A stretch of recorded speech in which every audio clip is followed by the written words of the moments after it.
Hello, good evening. इसके पहले हमने डील किए थे फर्टिलाइजेशन।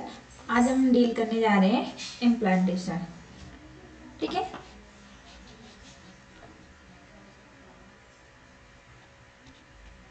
तो इम्प्लांटेशन में आज हम स्टार्ट करेंगे ओवुलेशन टू इम्प्लांटेशन की। ओवुलेशन कहाँ से, ये कैसे ओवुलेशन है, ओवुलेशन के बाद फर्टिलाइजेशन, देन फिर इम्प्लांटेशन कैसे क्या होता है, डील करेंगे आज हम इस क्लास में। Okay, so now start. तो हमने देखा है जो ओवुलेशन की प्रोसेस है आफ्टर मेंस्ट्रुअल साइकिल के बाद 14 डेज जो होता है उसमें ओवुलेशन की साइकिल, ओवुलेशन होता है। देन ओवुलेशन के बाद फर्टिलाइजेशन। फर्टिलाइजेशन कब होता है, जब फर्टिलाइज होके जो स्पर्म है, जो मेल गेमेट्स जो है स्पर्म, देन फीमेल गेमेट्स जो है ओवम, ये आपस में क्या होते हैं, फ्यूज होते हैं और क्या कहते हैं, जाइगोट सेल का फॉर्म करते हैं। और ये प्रोसेस जो कहलाती है, जो मेल गेमेट्स जो है स्पर्म एंड जो फीमेल गेमेट्स ओवम है, ये आपस में फर्टिलाइज होके फ्यूज होके जो जाइगोट फॉर्म करती है, ये प्रोसेस क्या कहलाती है, फर्टिलाइजेशन की। और ये जाइगोट का जो है यूट्राइन कैविटी में एम्बेडेड होने की प्रोसेस क्या कहलाती है, इम्प्लांटेशन। ठीक है। तो देखिए ये जो ट्यूब लाइक स्ट्रक्चर है ये क्या है, ओवरी है। ओवरी से 14 डेज में ओवुलेशन की प्रोसेस होती है। ठीक है, ओवुलेशन होता है, देन फिर यहाँ पे फर्टिलाइजेशन हो जाता है, तो ये क्या फॉर्म होता है, ये जाइगोट। ठीक है, ये देखिए ये जाइगोट फॉर्म, फर्टिलाइज हुआ तो ये बन गया जाइगोट। देन फिर फैलोपियन ट्यूब में ये मूव करके फिर ये इसमें जो प्रोसेस होती है वन सेल्स में, फिर 1 सेल से 2 सेल्स में न्यूक्लियस होता है, 2 सेल्स से फिर 4 सेल्स में, 4 सेल से ये फिर 6 सेल में, 8 सेल्स में, 8 से फिर 16 में, ऐसे प्लांट होते हैं। और ये एक बलून लाइक स्ट्रक्चर एक गुच्छे के रूप में बन जाता है। और ये क्या होता है, मोरूला का फॉर्म कर लेता है। और मोरूला से फिर क्या होता है, ब्लास्टोसाइड बनता है। ब्लास्टोसाइड फिर तो डिवाइड होता है वो। तो ये सारी हम प्रोसेस अब इसके थ्रू डील करेंगे। देखिए, तो इंट्रोडक्शन देखिए, फर्टिलाइजेशन। इसके पहले मैंने बताया फर्टिलाइजेशन में कि जो मेल गेमेट्स है, फर्टिलाइजेशन इसमें जो है स्पर्म क्या है, ये मेल गेमेट्स सेल से है ना, और ये ओवम जो है ये क्या है, फीमेल गेमेट्स सेल है। जब ये आपस में जब क्या होते हैं, फ्यूज होते हैं। ठीक है, फ्यूज होते हैं, तो फ्यूज होते हैं तो ये क्या बनता है, यहाँ पे जाइगोट फॉर्म होता है। जाइगोट फिर क्लेवेज सेल फॉर्मेशन होता है, फिर कंप्रेशन में मोरूला एंड है तो इम्प्लांटेशन होता है। ठीक है, तो हम इम्प्लांटेशन आज डील करने जा रहे हैं। तो इम्प्लांटेशन क्या है, देखिए, penetration of blastocysts into the superficial layer of the endometrium. तो ब्लास्टोसाइट्स क्या है, ब्लास्टोसाइट्स क्या है, जो फर्टिलाइजेशन हुआ, फर्टिलाइजेशन होने के बाद जाइगोट बना, जाइगोट का फिर सेल डिवीजन हुआ, तो 2 सेल, 2 से 4 सेल, 4 से फिर 6 सेल, 8 सेल्स और 16 सेल्स, ऐसे सेल्स में डिवीजन हुआ, एक गुच्छा बन गया। जो बलून लाइक गुच्छा स्मॉल स्मॉल है उसे मोरूला बोला जाता है। मोरूला फिर कन्वर्ट होता है किसमें, ब्लास्टोसाइट। तो ब्लास्टोसाइट कब बनता है, आफ्टर फर्टिलाइजेशन के 5th डे के जो टाइम में जो बनता है उसे बोला जाता है ब्लास्टोसाइट। तो ये ब्लास्टोसाइट्स का जो है penetration of the blastocysts in the superficial layer of the endometrium. तो ब्लास्टोसाइट्स के द्वारा जो एंडोमेट्रियम की सुपरफिशियल लेयर है उसको पेनिट्रेशन करता है उसे बोला जाता है इम्प्लांटेशन।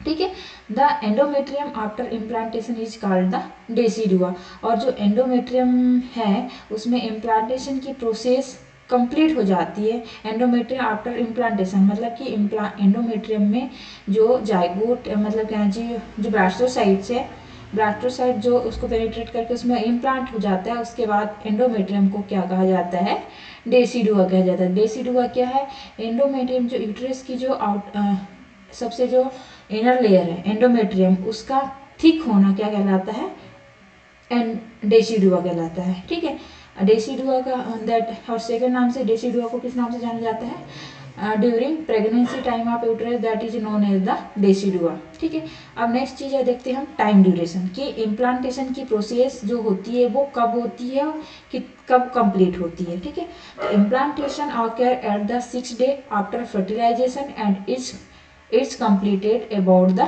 11 डेज। जो इम्प्लांटेशन की प्रोसेस है वो कब होती है स्टार्ट, 6 डे में स्टार्ट होती है, क्योंकि हमने देखे इसके पहले कि 5th डे में 3-4 डेज में क्या बनता है, मोरूला बनता है। जैसे फर्टिलाइज हुआ, फर्टिलाइज होने के बाद है तो फर्टिलाइज होने के 30 आवर्स बाद जो है वो सिंगल सेल्स क्या होती है 2 सेल्स में कन्वर्ट होती है, उनका सेल डिवीजन होता है। ठीक है, 30 आवर्स में क्या होता है 2 सेल्स बनती है, ऐसे डिवीजन होते जाते हैं। और जो मोरूला बनता है, मोरूला कब बनता है 3 to 4 डेज के टाइम ड्यूरेशन आफ्टर फर्टिलाइजेशन के बाद 3 to 4 डेज में क्या बनता है, मोरूला बनता है। और 5th डे में क्या बनता है, ब्लास्टोसाइट। ब्लास्टोसाइट बनने के बाद फिर जो ब्लास्टोसाइट जो है एंडोमेट्रियम की लेयर, सुपरफिशियल लेयर को पेनिट्रेट करता है, तो कब करता है वो 6 डे में। और यही है इम्प्लांटेशन, यहीं से क्या होता है स्टार्ट होता है। तो implantation occur 6 day after fertilisation process है, और कंप्लीट कब होता है वो 11 डेज में। तो ये इसका टाइम ड्यूरेशन है कि इम्प्लांटेशन कब स्टार्ट होता है, 6 डे में स्टार्ट होता है और कंप्लीट कब होता है 11 डेज में। ठीक है, अब देखते हैं इम्प्लांटेशन का टाइम क्या था, कब स्टार्ट हुआ कब कंप्लीट हुआ, वो तो देख लिया हमने। अब सेकंड देखते हैं कि साइड ऑफ इम्प्लांटेशन, मतलब कि जो इम्प्लांटेशन है वो होता कहाँ पे है। ठीक है, posterior wall of the uterine body in the functional layer of the endometrium during the secretary phase of the cycle. ठीक है, अब हम देख रहे हैं फंक्शनल लेयर यहाँ पे किसको गया है, फंक्शनल लेयर दैट मीन्स की एंडोमेट्रियम लेयर है।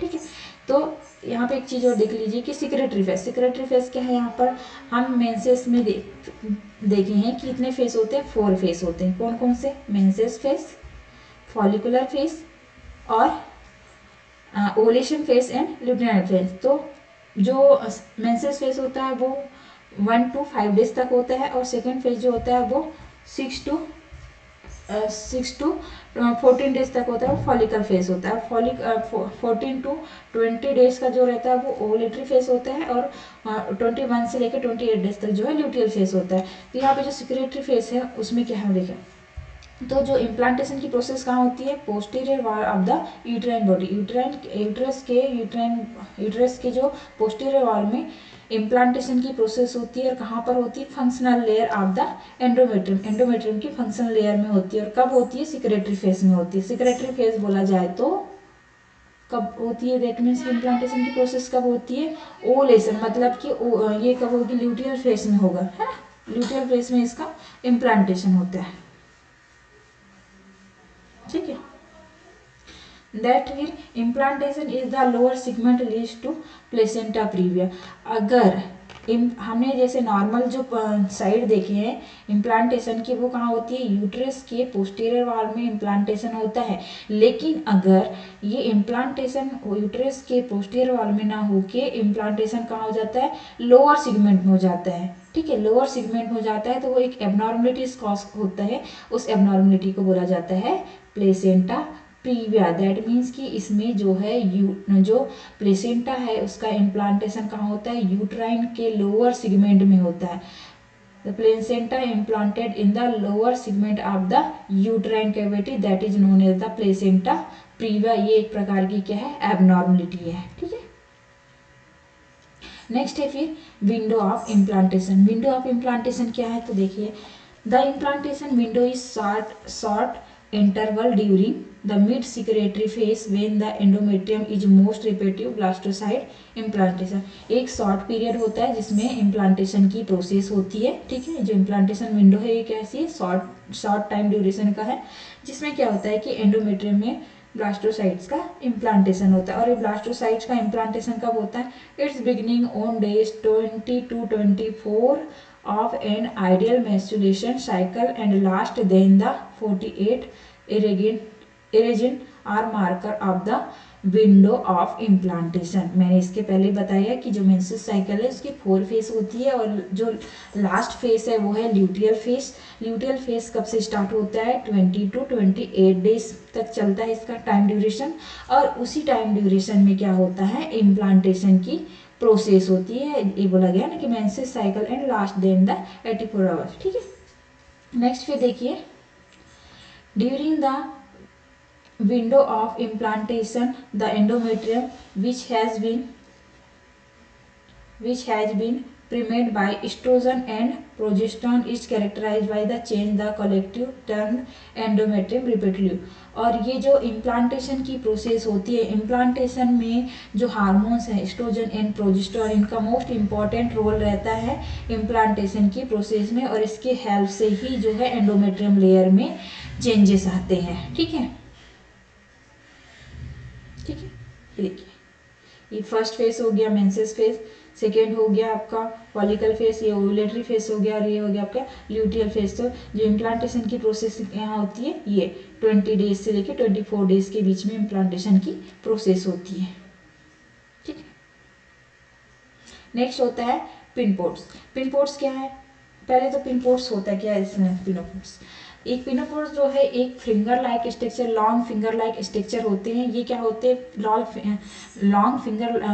फिंगर लाइक स्ट्रक्चर होते हैं। ये क्या होते हैं, एंडोमेट्रियम के जो सेल्स, एंडोमेट्रियम सेल्स में लॉन्ग फिंगर लाइक स्ट्रक्चर होते हैं, उसे बोला जाता है पिनपोर्ट्स। तो पिनपोर्ट्स क्या है, pinopodes are blade like protrusion found on the apical surface of the endometrial एपिथेलियर।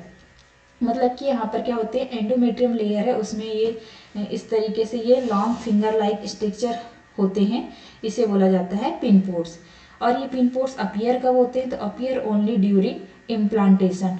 ये ओनली जब इम्प्लांटेशन होता है ब्लास्टोसाइट्स का, उस टाइम पे ये क्या होते हैं, अपीयर होते हैं। और ये द अपीयर प्रोजेस्टेरॉन डिपेंडेंट, और जो इनका अपीयरेंस है, मतलब कि जो पिनपोर्ट्स हैं उनका जो फिंगर लाइक स्ट्रक्चर अपीयर होना कहाँ पे, एंडोमेट्रियम लेयर में, वो किस हार्मोन पे डिपेंड करता है, वो प्रोजेस्टेरॉन हार्मोन पे डिपेंड करता है। ठीक है, क्योंकि ड्यूरिंग प्रेगनेंसी टाइम में प्रेगनेंसी कंसीव करने में एस्ट्रोजन और प्रोजेस्टेरॉन हार्मोन का मोस्ट इंपॉर्टेंट रोल रहता है। तो यहाँ पे जो पिनपोर्ट्स अपीयर करने में जो हार्मोन रिस्पॉन्सिबल है, वो कौन सा हार्मोन रिस्पॉन्सिबल है, प्रोजेस्टेरॉन हार्मोन रिस्पॉन्सिबल है।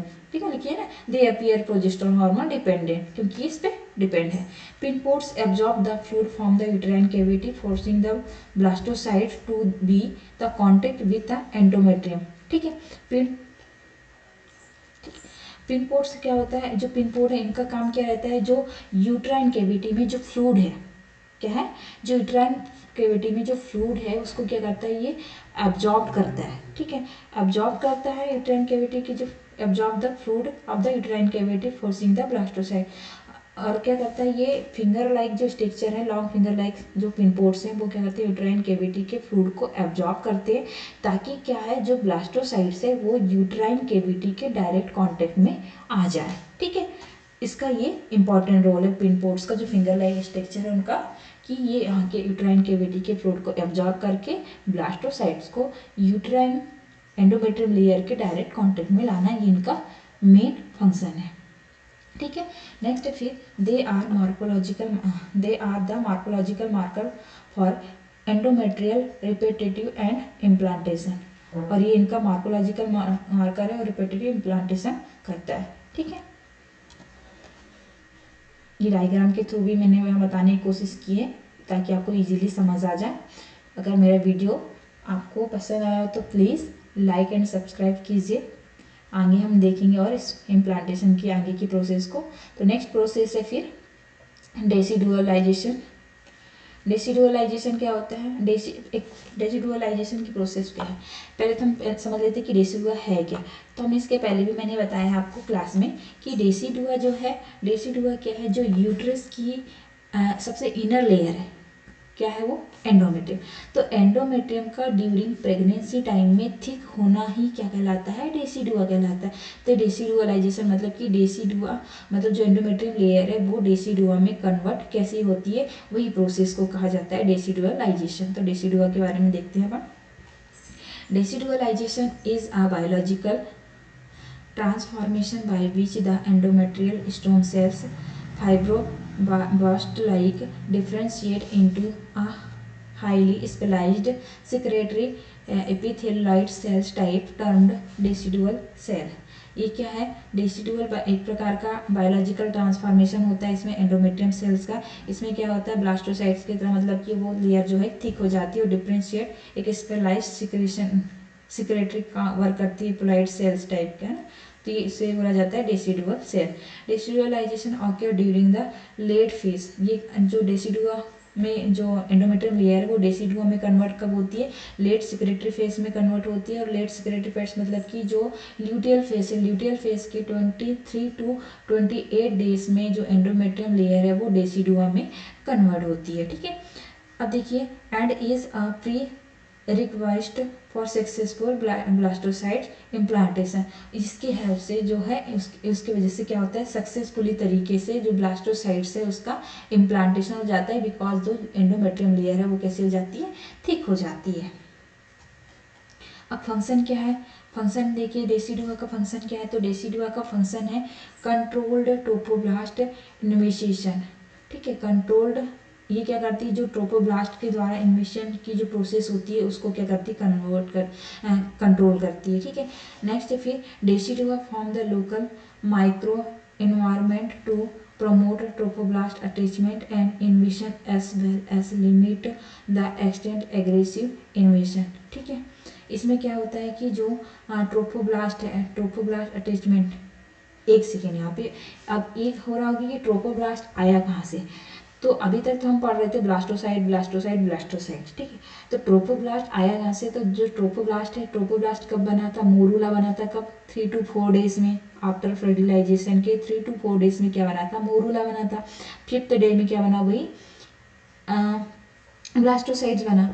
अब वही क्या होता है, मतलब कि 5th to 6th डे में क्या होता है, जो ब्लास्टोसाइट्स है वो 2 सेल मास में कन्वर्ट होता है। 2 सेल मास में मतलब कि वही सेल्स क्या होती है, वही सेल्स के जो कुछ हैं, कुछ आउटर सरफेस एरिया में कलेक्ट हो जाते हैं और कुछ सेंट्रल सरफेस में कलेक्ट हो जाते हैं। तो जो आउटर सरफेस एरिया होता है उसे बोला जाता है ट्रोफोब्लास्ट, दैट मीन कि आफ्टर आउटर सेल मास या फिर ट्रोफोब्लास्ट कहा जाता है। और जो इनर में कलेक्ट हुए सेल्स उन्हें बोला जाता है इनर सेल मास। ठीक है, तो ये क्लियर हो गया कि ट्रोफोब्लास्ट कहाँ से है, ये ब्लास्टोसाइट्स है, वो ब्लास्टोसाइट्स ही 2 सेल्स में कन्वर्ट होती है। तो एक आउटर सेल्स बनती है और एक इनर सेल्स बनती है। जो आउटर सेल्स होती है उसे बोला जाता है ट्रोफोब्लास्ट और इनर सेल मास है वो। ठीक है, तो ये हो गया। ठीक है, नेक्स्ट फिर, और ये कहाँ होती है, और ये ट्रोफोब्लास्ट है यही अटैच होता है किससे, एंडोमेट्रियम लेयर से, यानी डेसिडुआ से अटैच होता है। ठीक है, नेक्स्ट फिर protection, protection of conception, protection of conceptions from maternal immune rejection. अब जो ये कंसेप्शन प्रोडक्ट है, ये जब अगर एंडोमेट्रियम लेयर में ये क्या होता है, इम्प्लांट होता है, तो क्या करती है, प्रोटेक्शन, मैटरनल जो इम्यून सिस्टम है उसको रिजेक्ट करने की कोशिश करता है। रिजेक्ट करने की कोशिश क्यों करेगा, क्योंकि जो हमारी बॉडी की एंटीबॉडीज हैं वो उसको क्या कर समझती है, एंटीजन समझ के क्या करती है, उसको रिजेक्ट करने की कोशिश करती है ना। रिजेक्ट करने की कोशिश करती है तो उस समय क्या होता है, act as a gate keeper the control immune tolerance during the pregnancy. तो उस समय ये क्या करता है, डेसिडुआ क्या करता है, डेसिडुआ क्या करता है, टी सेल्स को क्या, एक प्रकार की फेगोसाइटिक सेल है, तो ये क्या करता है, उसको जो हमारा मैटरनल इम्यून सिस्टम है जैसे ही उस कंसेप्चुअल मटेरियल को क्या समझता है, एंटीजन समझ के उसके अगेंस्ट एंटीबॉडी प्रोड्यूस करके उसको रिजेक्ट करने की कोशिश करता है। तो उस समय क्या करती है, डेसिडुआ जो कहती है कंट्रोल इम्यून टॉलरेंस, इम्यून के जो कंट्रोल के इम्यून उसको टॉलरेट करती है, और क्या करती है, जो टी सेल्स है उसको क्या कर देती है, ब्लॉक कर देती है, that would otherwise attack the developing the concept. उसको टी सेल्स को क्या कर देती है, ब्लॉक कर देती है। अदरवाइज ब्लॉक नहीं करेंगे तो क्या करेंगे, जो टी सेल्स है वो कंसेप्चुअल मटेरियल पे अटैक करेंगे और उसको डिस्ट्रॉय कर देंगे, है ना, जिससे जो है प्रेगनेंसी कंसीव नहीं होगी। तो उस समय ये क्या कहते हैं, मैटरनल इम्यून सिस्टम जो रिजेक्ट करता है उसको ये क्या करती है, इम्यून सिस्टम को कंट्रोल करती है। ठीक है, कौन करती है, डेसिडुआ, ये डेसिडुआ का फंक्शन है। ठीक है, यहाँ तक क्लियर है, तो हम आगे बढ़ते हैं। फिर नेक्स्ट है stage of implantation. Stage, implantation की स्टेज है, तो इम्प्लांटेशन की जो टोटल स्टेज है वो है 5 स्टेज है। इसके पहले हमने यहाँ पर थोड़ा सा क्लियर कर देती हूँ, जैसे मैंने यहाँ बताया था कि जो ट्रोपोब्लास्ट है वो आउटर सेल मास है, ब्लास्टोसाइट्स के बाद ही बने हैं 6 डेज में। आउटर सेल मास जिसे बोला जाता है ट्रोपोब्लास्ट, और इनर सेल मास है। तो आउटर जो सेल मास है मतलब ट्रोपोब्लास्ट दो, मतलब यहाँ पे जो प्रोडक्ट है वो क्या बनता है, प्लेसेंटा बनता है, और मतलब क्या जो फीटल मेम्ब्रेन बनती है, फीटल मेम्ब्रेन दैट मीन्स कि एमनियन और फोनियन जो लेयर है वो किससे बनती है, ट्रोपोब्लास्ट से बनती है, और प्लेसेंटा बनता है। और जो इनर सेल मास है, इनर सेल मास से क्या बनता है, अम्बिलिकल कॉर्ड एंड फीटस बनता है। ठीक है, क्लियर है ना। नेक्स्ट देखते हैं हम स्टेज ऑफ इम्प्लांटेशन। तो स्टेज ऑफ इम्प्लांटेशन में देखिए 5 स्टेज होती है इसकी। फर्स्ट स्टेज है हैचिंग। तो इसमें क्या होता है, blastocysts get release the form of zona pellucida. जो ब्लास्टोसाइट से गेट रिलीज, ब्लास्टोसाइट कहाँ से गेट रिलीज करता है, ये जोना पैलिडोसा को रिलीज करता है, ठीक है। उसके बाद फिर क्या होता है एड प्लांटेशन। एड प्लांटेशन में क्या होता है, blastocyst slowly roll on surface aligning with the ICM close to the epithelium. और ये धीरे से क्या होता है, स्लोली रोल होता है, रोल होते जाता है, रोल होता है सरफेस एरिया में, और क्या करता है एपिथेलियल में कन्वर्ट होता है ना। और 6 डेज में ब्लास्टोसाइट्स है ना। उसके बाद क्या होता है एपोजिशन। एपोजिशन में क्या होता है, the very first loose connection between the blastocysts and endometrium. यहाँ पर क्या होता है, थोड़ा लूज कनेक्शन होता है किसके बीच में, ब्लास्टोसाइट्स और एंडोमेट्रियम के बीच में। कब, एपोजिशन की स्टेज में क्या होता है, कनेक्शन तो हो जाता है किसके साथ, एंडोमेट्रियम और ब्लास्टोसाइट्स के बीच, लेकिन वो कनेक्शन कैसा होता है, लूज कनेक्शन होता है किसका, ब्लास्टोसाइट्स और एंडोमेट्रियम का। नेक्स्ट स्टेज आती है फिर एडिशन। एडिशन क्या होता है, the trophoblast adhere by penetrating the endometrium with protrusion of trophoblast cells। यहाँ पर क्या होता है, जो ट्रोपोब्लास्ट है वो अधेयर मतलब कि जुड़ जाता है, मतलब एंडोमेट्रियम लेयर को पेनिट्रेट करके अधेयर मतलब उससे चिपक जाता है किससे, एंडोमेट्रियम लेयर से, with protrusion of the trophoblast cells. और ट्रोपोब्लास्ट की सेल्स क्या होती हैं, उसको पेनिट्रेट करके एंडोमेट्रियम लेयर से जुड़ जाती हैं, दैट इज द अधेशन। नेक्स्ट फिर इन्वेशन। इन्वेशन क्या है, invading into the uterine stroma. और वहाँ पे फिर क्या होता है, इन्वेडिंग स्ट्रोमा मतलब क्या होता है, इन्वेडिंग स्ट्रोमा क्या होता है, वहाँ पे एक स्टोमा मतलब उससे कनेक्ट हो जाते हैं और एक ओपनिंग क्रिएट हो जाती है और उससे कनेक्ट हो जाते हैं, है ना। स्टोमा क्या एक प्रकार की ओपनिंग है, यूट्राइन कैविटी में एक प्रकार की ओपनिंग होती है और ये उसमें इन्वेड हो जाते हैं, जुड़ जाते हैं उससे। इन्वेशन मतलब जुड़ना, ठीक है। नेक्स्ट देखते हैं इन्वेशन क्या है। इन्वेशन क्या है, invasion blastocyst attach to the endometrium endothermal epithelial adjust to the embryonic pole. Embryonic pole कहाँ से बना, एम्ब्रॉयनिक पोल मैंने इसके पहले ही बताया है कि जो ट्रोफोब्लास्ट हुआ है वो आउटर सेल मास है, जिससे क्या बना है प्लेसेंटा और जो सेल मेम्ब्रेन बने हैं, फीटल मेम्ब्रेन बने हैं, सॉरी वो फीटल मेम्ब्रेन क्या थे, कोरियन और एम्नियन। और जो एम्ब्रॉयनिक पोल किससे बना है, इनर सेल मास से बना है। एम्ब्रॉयनिक मतलब एक पोल कहना चाहिए, एक कैविटी स्पेस रहता है उसके बीच में, ठीक है। नेक्स्ट पे देखिए the trophoblast differentiate into 2 different cell mass. जो ट्रोफोब्लास्ट है वो उसमें फिर ऊपर वो फिर अगेन डिवाइड होता है 2 डिफरेंट सेल मास से, ठीक है। तो आउटर जो ट्रोफोब्लास्ट की जो आउटर सेल मास है, आउटर साइनोसाइटोट्रोफोब्लास्ट मल्टी न्यूक्लिएट प्रोटोप्लास्ट, ठीक है। और इनर सेल जो होती है वो साइटोट्रोफोब्लास्ट है। Finger like process are cytotrophoblast extend through the endometrium and invade endometrial connective tissue. और ये फिंगर लाइक स्टेज जो है वो एक्सटेंड हो जाती है एंडोमेट्रियम के, और कहाँ तक चली जाती है, एंडोमेट्रियल कनेक्टिव टिश्यू तक चली जाती है। फिर 7 डेज में क्या होता है, जब blastocysts gets implant in the superficially compact layer of the endometrium and derived nourishment from it. जो ब्लास्टोसाइट से वो इम्प्लांट हो जाता है कहाँ पे, एंडोमेट्रियम के सुपरफिशियल लेयर में इम्प्लांट हो जाता है, और उसके थ्रू वहाँ पे उसे नरिशमेंट मिलने लगता है, किसको, ब्लास्टोसाइट्स को। 10 डेज में क्या होता है, 10 डेज में देखिए कि blastocyst gradually embedded deeper and defect in the endodermal epithelial and filled closing plug with the gradually repaired। और वो मतलब यहाँ पे क्या होता है 10 डेज में जो ब्लास्टोसाइट्स है वो डीपली एम्बेडेड हो जाता है, किसमें, एंडोमेट्रियम लेयर के साथ डीपली एम्बेडेड हो जाता है। और उसमें क्या हो जाता है, उसमें जो क्लोजली फ्लैग टाइप का मतलब म्यूकस जो फ्लूइड है वो क्या लगता है, फिल्ड होने लगता है और वो ग्रेजुअली रिपेयर्ड हो जाती है, ठीक है।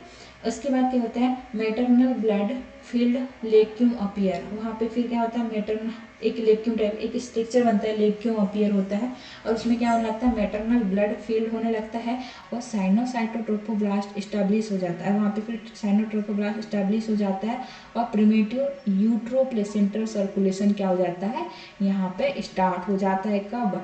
10 डेज में, जब इम्पेयर होता है ब्लड, मैटरनल ब्लड फील होता है, उसके बाद यहाँ पर यूट्रोप्लेसेंटल सर्कुलेशन स्टार्ट हो जाता है। कब? 10 डेज में। ठीक है, तो ये थी हमारी इम्प्लांटेशन की प्रोसेस। ठीक है, तो अगर मेरी क्लास आपको या ये क्लास वीडियो आपको पसंद आए तो फिर इस क्लास को लाइक एंड सब्सक्राइब कीजिए। Thank you.